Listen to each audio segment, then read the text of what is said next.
Clean closet with notes of bleach and bacon. Look, this is a sensory memory, right? A smell. Clean closets, bleach, bacon. It reminds me of my grandmother's home. Occasionally, I get a whiff. It doesn't happen very often. Sometimes it takes place not even in her home. Occasionally, it does take place in her home, but it is a scent that brings me back to my grandmother's home. And it came up in a conversation I was having the other day with my younger brother. And when I describe this scent, it takes me back to like being at my grandmother's house, waking up in the morning. The sun is bright. I mean, it's clean, it's fresh, it's bacon in the air. And it reminds me really also of my grandfather, like, because my grandfather would be the one that was cooking the bacon. But it just reminds me of being safe in my grandparents' care, and particularly my grandmother's house. And so I wanted to talk about that today. Oh, you thought this was just a podcast? Nah, honey. This that work. Soul work. Where therapy meets poetry and real talk sounds like late night radio. And me, I'm your favorite auntie who will read you for filth with psychological precision. I'm J. Marie, and this is Unmuted. Relational rants and real talk. Yeah, I got what you want and what you never knew you needed.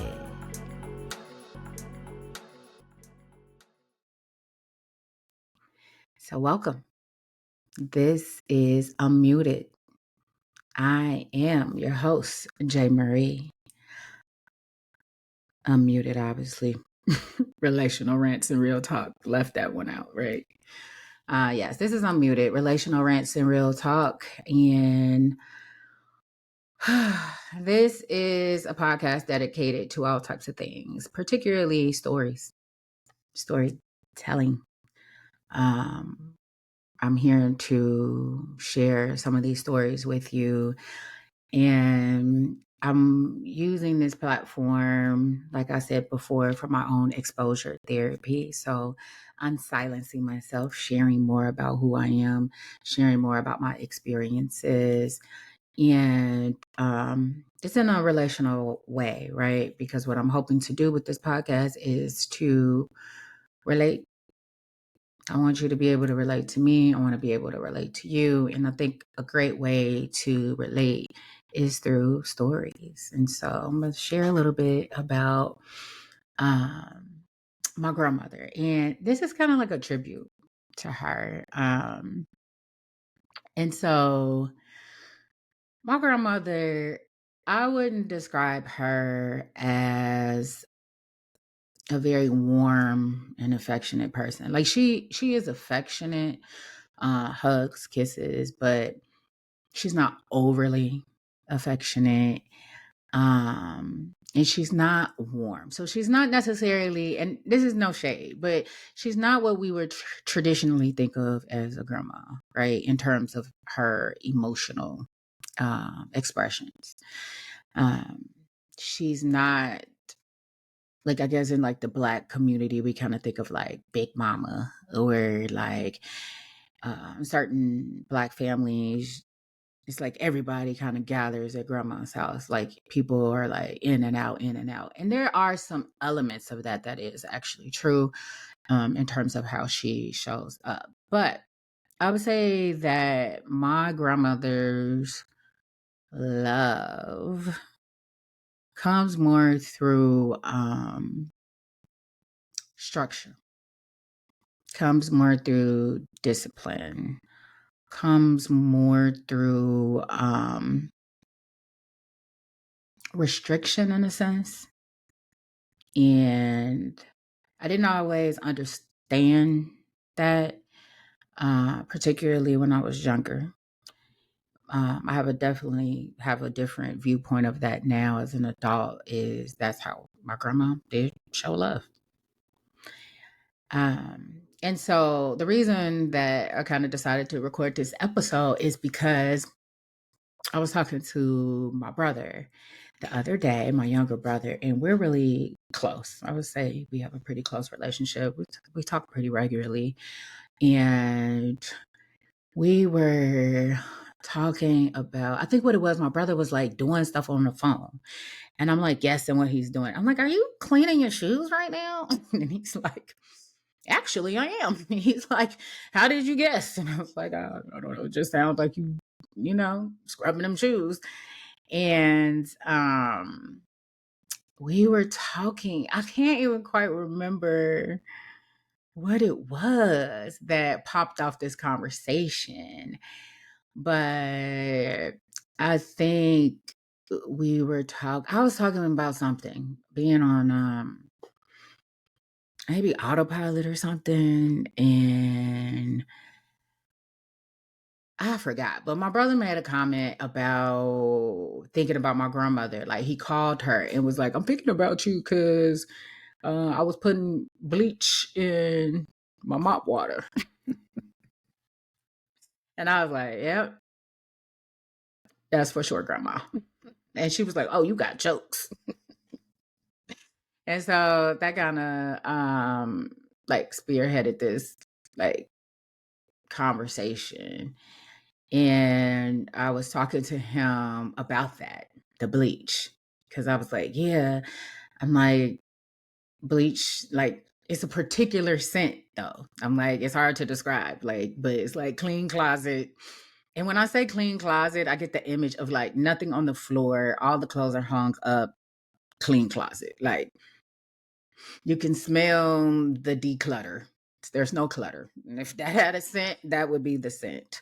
Um, it's also, like I said, bleach, I was like notes of bleach, little notes of bleach and notes of bacon. Okay. And it's something about cleanliness, right? That is safe. Right. Um, so I was just kind of wanted to give this like tribute because I'm sure there's other people that have grandmothers that love through like order and routine and structure. And that's what my grandmother did. And she had this particular quote she would say. Now, I don't know if this would register with her, like, but it really marked a period of my really my adolescence. I was 17. I moved in with my grandmother. It was me, my father, my younger brother, and my grandmother. And it was in a crisis situation. She opened up her home. And this wasn't the first time my grandma actually opened up her home to me and my siblings. I stayed there for a short period of time, like different stints when I was relatively young, like around 7, 8, 6, 7, 8. And but when I was older, she would always repeat this like saying, like, we gonna eat and we gonna sleep.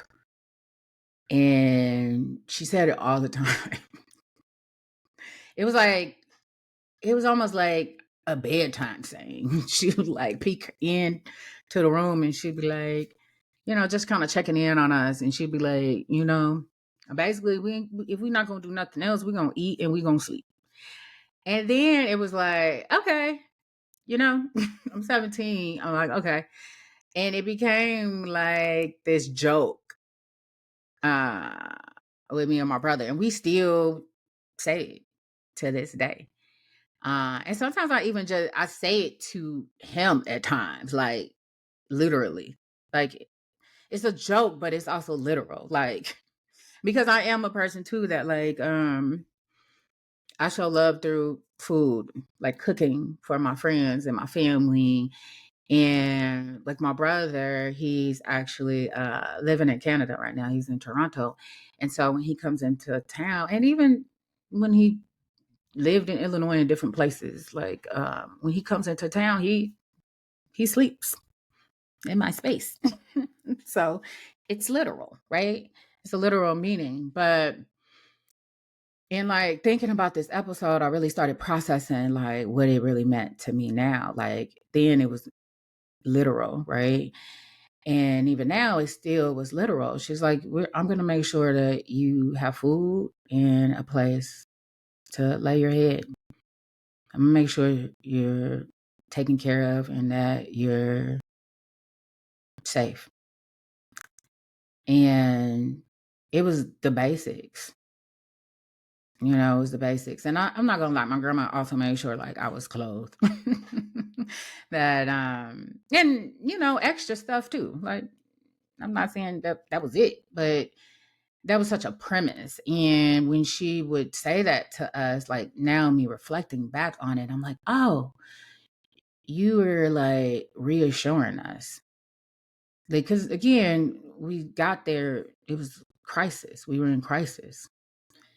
And I can't imagine what my grandmother was seeing. Like I can't imagine how she was looking at things through her eyes at her grandchildren. I was 17, my brother was 11. Um, and so it was her way of like reassuring us that things were going to be okay. And that's like really meaningful. And that's why like me and my brother, we can still like joke about it, but it's like a warm joke, affectionate, and like I'll just pull it out whenever. Like we gonna eat and we gonna sleep. And I mean it. I mean that. Um and so we got into this like conversation. And again, I don't even know what led to this, but we were just talking about the structure again that my grandmother provided. Like my grandma did not play no games around keeping her home clean. And we had very structured routines. Saturday was cleaning day. Okay. Vacuuming, washing, folding, making your beds, changing your sheets. Saturday. Every Saturday. She didn't play. She did not play. And so we were like talking. I was telling my brother about how like I was over at my grandmother's house sometime last year. I think it was for her birthday actually. And it's only a few people really like when we have like family events that actually clean my grandmother's kitchen. It's not many of us. It's like my auntie, it's me, my cousin, my auntie's daughter, and like I ain't gonna lie, that's really it. And like maybe my uncle sometimes and my dad sometimes. Like my uncles, sometimes though. They will. But usually it's a very gendered thing in my family, which is it's just what it is. And so I get the cleaning, like, because it's that time. And when I tell you that routine, like I can like literally outline the routine, like every step. And it's just like when I'm at my grandma's house, it's like something, like it's like a switch flips, and I just start cleaning like cleaning her kitchen like she taught me. And I don't remember like her like literally teaching, like saying you need to do this, that, and that. But I think there were some elements of it that she did say, like make sure you do this, make sure you do that. But baby, it's a routine, and I mean I go on autopilot. And it was funny because my uncle, who's actually like caregiver for my one of the main caregivers for my grandmother, he was like watching me do it. And he was like, see, look at you. You can you really know how to clean. You really getting in there. And I was like, first of all, I'm only cleaning this kitchen this way because I'm at my grandma's house, literally, like, and there's no other way to clean the kitchen. Like, I don't clean this kitchen like this at home. Like, I do not clean, like, I know how to clean, but I'm not, like, look, let me tell you, after dinner, and just keep in mind, we're eating dinner every night, basically. We might get one night off that we not eating dinner, and and that may be like a Saturday because people are not at home in the evening. But every night, and if you're there on Saturday, guess what? You sitting at the table and you're eating dinner like a family. No bullshit. Every night we sitting down for dinner. Okay. And I just never had that growing up, like with my parents. Like we didn't sit down, and I'm sure a lot of people my age can, identify with that. Dinner ready and everybody's going off to their supper kind of nooks. Maybe there's a few people here. We're in the living room. We didn't have like tray tables in my house, so you just holding your plate. A lot of times I ate in my bedroom because I probably would sleep by the time I had dinner, if I'm being honest. So anyway, after dinner, it's the routine. So my uncle just like, yeah, you're doing it, woo, woo, woo, woo. And I'm like, nah, I'm only doing this because it's grandma's house. And I was like, she did teach me how to clean, but I'm not cleaning this thorough because I'm talking about you wiping everything down, microwave, stove, countertops, the dining room table, the placemats. Okay. You're cleaning up, you're putting all the food up in respective containers. Like you cleaning all the pots, you cleaning again the stove. Okay. You gotta wash down the sink. You better wash out the dish tub. Make sure all them little bits of food gone. Okay. Then you sweeping. And you mopping. And that garbage getting taken out tonight. Okay. So just think when you're at a family function for like the holidays. That is a process. I mean, I'm talking about roll your sleeves up, take off your jewelry, get your life together. Okay. But, it's crazy. It's just automatic. I'll just do it. It's crazy. When I was there, I was like, y'all gonna have to take out, you usually get a guy. You'd be like one of the men, take out the garbage. I told my uncle that day, like, you gonna have to mop because I'm tired. Like somebody gonna have to mop this floor. It's not gonna be me. I'm not doing that. Boundaries. um and so like it's funny because when I was talking about like that bleach smell, um I think about my scent and my sense of smell, I should say. My sense of smell. And I'm realizing over the last several years, I realized how strong my sense of smell is. It's like really kind of crazy. And I have made a comment in my last or a couple of podcast episodes ago that I would have smelled it. Like I would have smelled danger. And I was talking about the story about the mom who injured her children and one of them died in Chicago. And I'm like, oh, I would have smelled that. And I'm learning, I feel like my sense of smell is one of my more dominant scents. And it has, I don't know, protected me. So, like I said, when I think about that bleach smell and the bacon and stuff like that, it really like transports me back to me being a little kid in my grandma's house and just like waking up and the sun shining and being at peace. Um, but I remember when I was in college and I was at this party one time and I started getting like something like started tickling my nose or something. It was weird. And I remember being like, it was just this feeling of unease. And I was just like, I don't know what's going on. I started looking at my surroundings and it was just kind of odd. And I remember as soon as like I started to get up to move towards the front door, that it was like everybody started moving all at the same time. And I saw people like coughing. Like it could have been a really dangerous situation, actually. But luckily, Because I think I was telling my friend, like, you smell that? Like, you smell that? And they're like, no, I don't smell nothing. And I'm saying just like that. It was like chaos.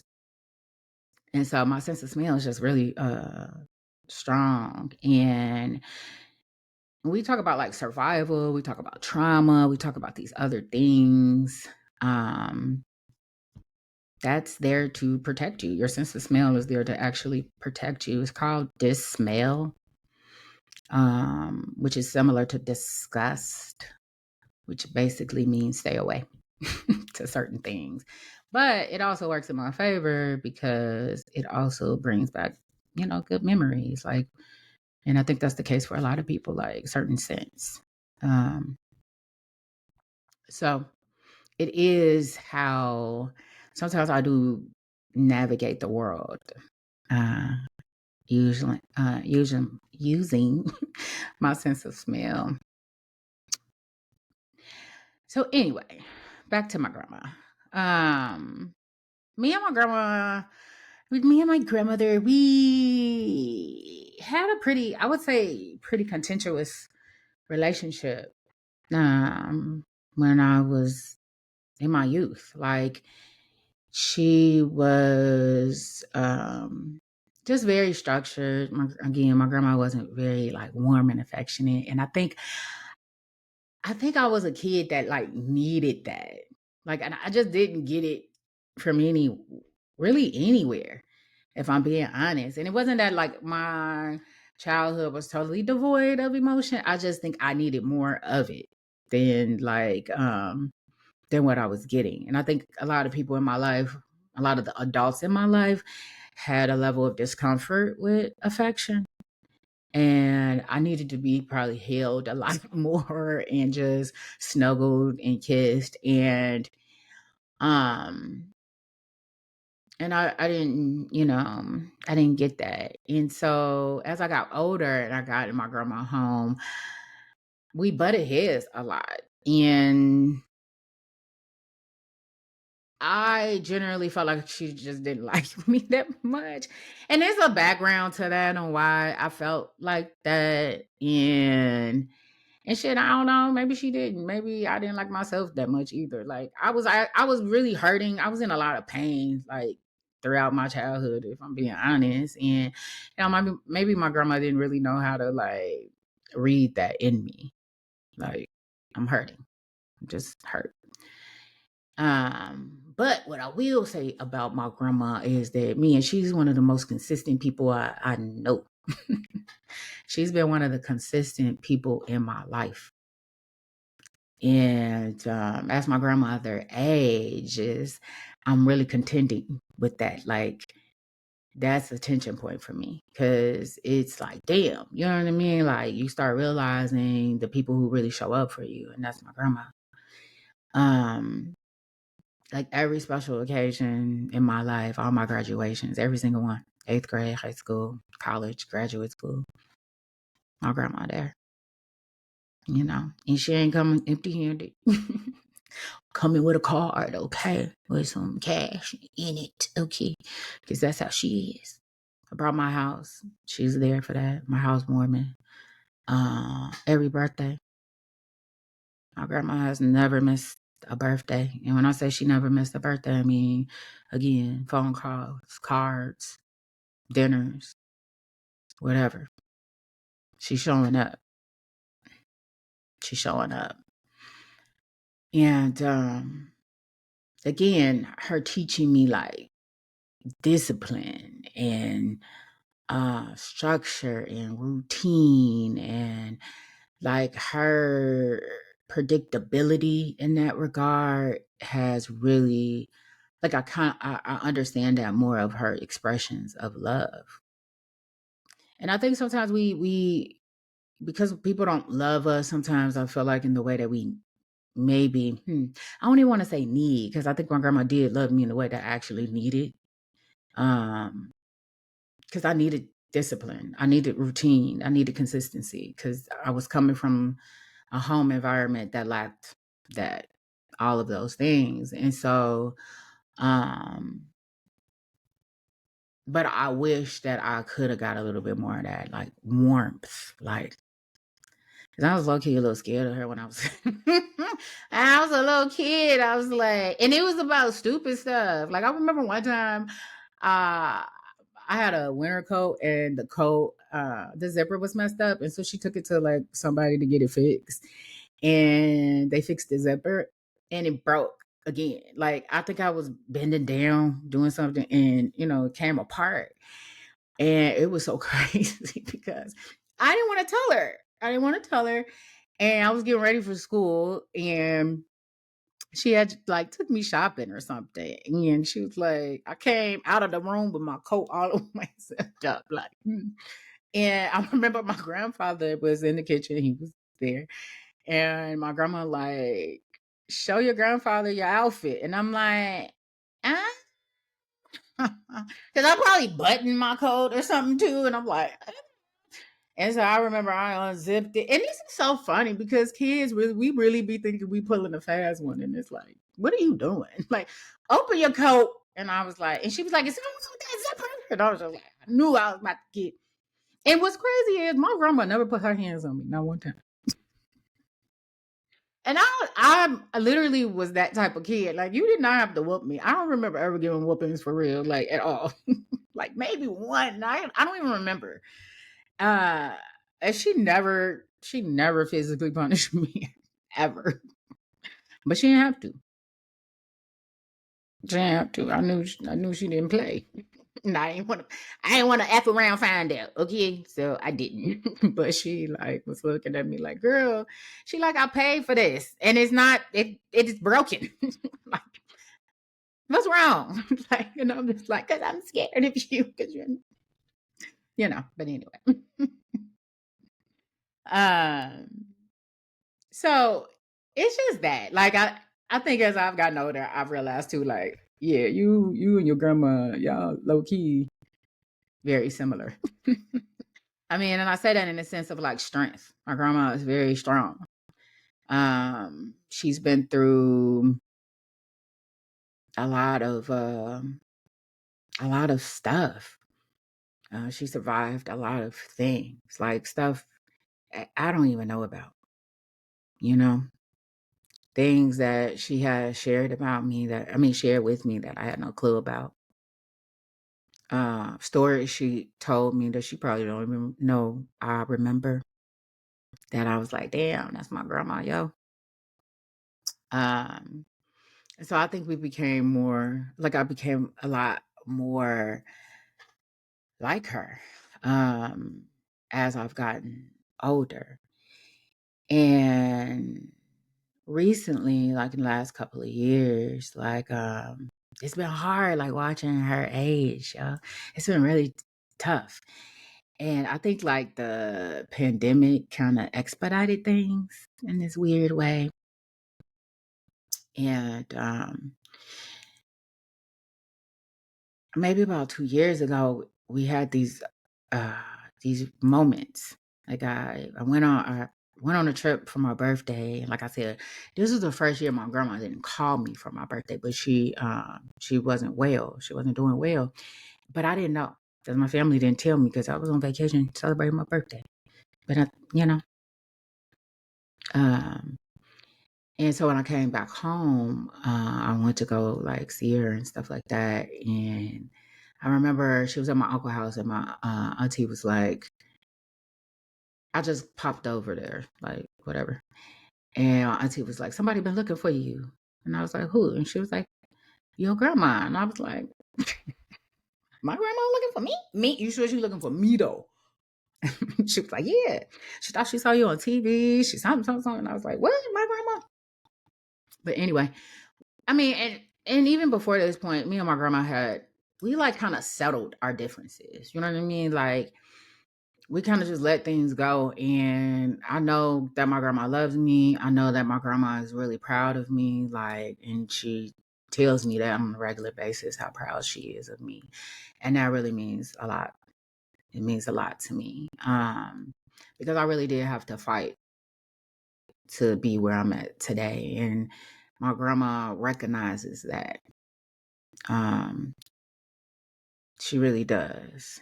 And I used to not think that my grandma was like a girl's girl, like, and not in the sense of like, she's very like feminine. My grandma's super feminine. She's a super feminine woman. And I think sometimes that was a part of like our tension because as a kid, I just wasn't very like girly. Like I'm girly, but I wasn't like I wanted to go hang out with the boys and get dirty and do stuff like that.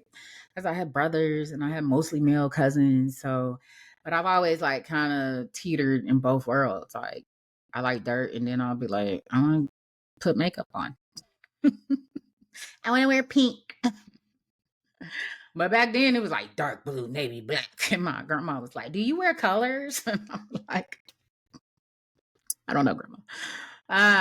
But we had like kind of put aside like our differences.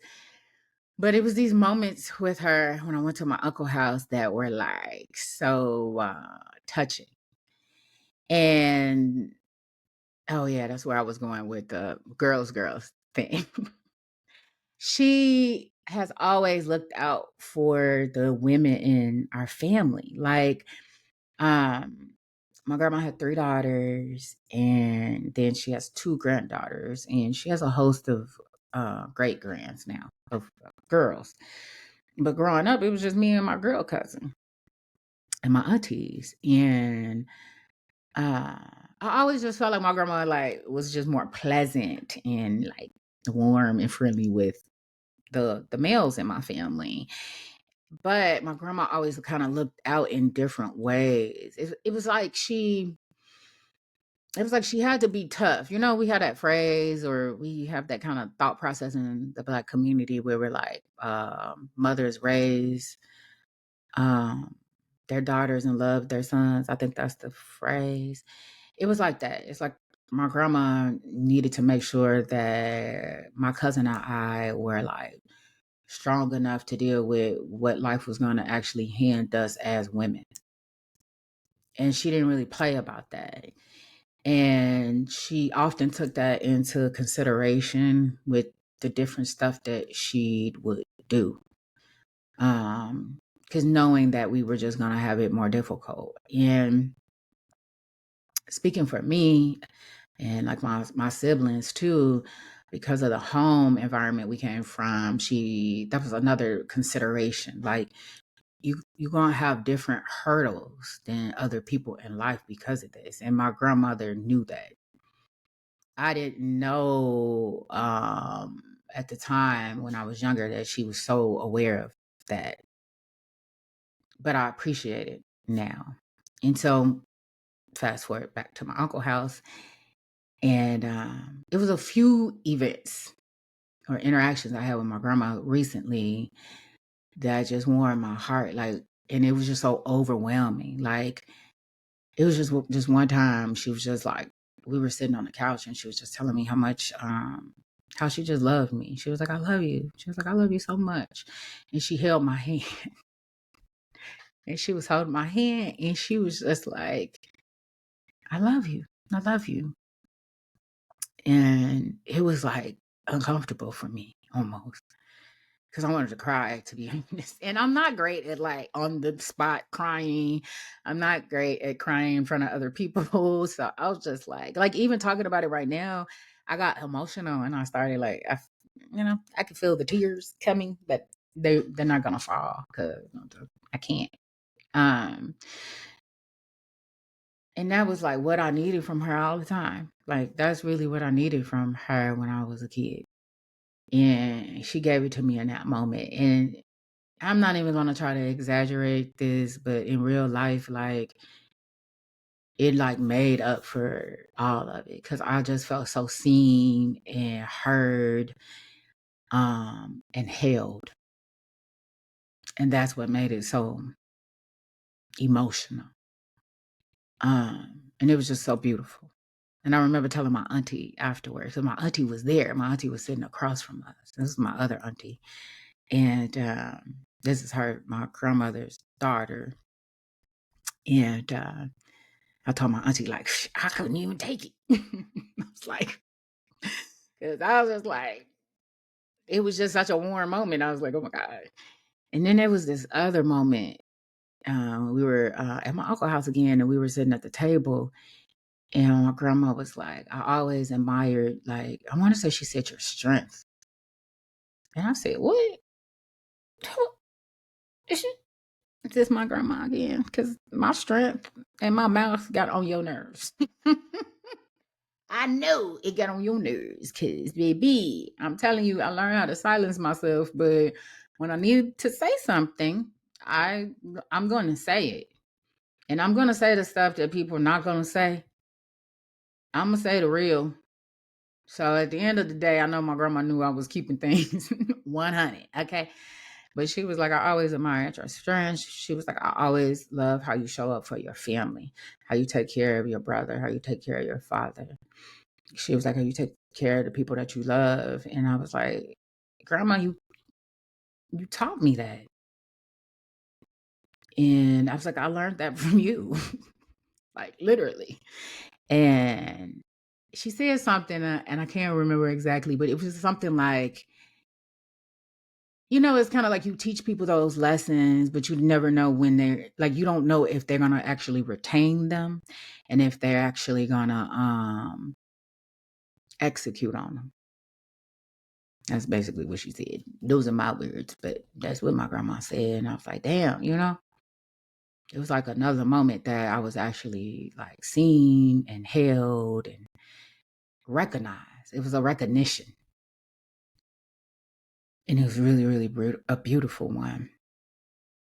And so recently I told her, I was with her and I was like, man, Grandma, I was like, I've been through a lot of stuff. And I was like, I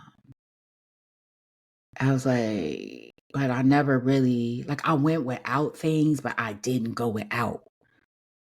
And it's hard to like describe that paradox because I went without a lot of shit growing up, real talk. But I always had like my grandma there, my aunties, my uncles, like I had this predictability, like I knew they were gonna be there, and my family isn't perfect. They're not perfect. And my grandma, like, she kind of low key, like, she didn't cut me off in a bad way, but she just knew it instantly what I was talking about, and she was like, "Yeah, because we'll show up." She's like, "Because we be there, we'll do the best that we can, but we gonna be there." And I was like, "Yeah, you've really taught me the importance of and the value of presence." And that's a love language for me.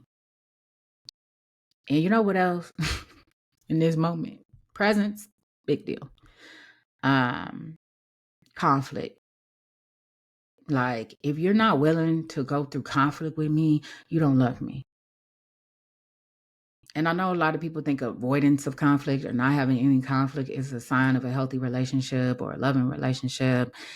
But my grandma, she's one of the only people I feel like when I really think about it, who would go like, I don't want to say toe to toe with me because obviously I was a kid, so it was only so many toes I could go. But she didn't back down. You know what I mean? She didn't like run off from it. And I'm recognizing like that is a love language to me. Like, if you can't be in it with me, like when we're having difficulty, we have intention, um, you don't love me. And my grandma loved me because she was willing to like endure conflict with me. Um, and it didn't change how she showed up. It didn't change her presence. She never removed things from me because I was in conflict with her. And so she, essentially taught me how to, stand up for myself. At that time, I felt like she didn't want me to or didn't have an appreciation for the things that I felt like I needed to fight for, what was important to me. So anyway, this is just one of those things, one of these episodes that I wanted to do because I wanted to make a tribute to my grandmother because she's been a very, very, very, very special person in my life. She's always been there. I seen my grandma show up in situations she didn't have to. She didn't have to lend her resources. She didn't have to give. She didn't have to do any labor. I seen her pivot, adjust, adapt, welcome us into her home, and she didn't have to do any of that. And I have mad appreciation for her. And again, she's one of the people that on every special occasion in my life, she's been there. And you know what? I'm salty that I can't even give my grandma more special occasions to be there for me. Like, that sounds crazy as hell, but that's how I really feel. Like, damn, I should have got married. I should have had kids. I just be like, what else could I have done? So my grandma could have been there. But I did enough, right? And that's what I'm learning. I've done enough, and my grandma has done more than enough. And so this is a tribute to my grandma, Jacqueline Weaver, Jackie, aka Jackie, aka Jack. And I love her dearly. I love you, Grandma. I love you for everything you've done, everything you've taught me, the example that you have set for me. And I mean that from the bottom of my heart. This is your granddaughter, Jazzy, also known as J. Marie, host of Unmuted Relational Rants, Real Talk. This was definitely a relational rant and realness, okay?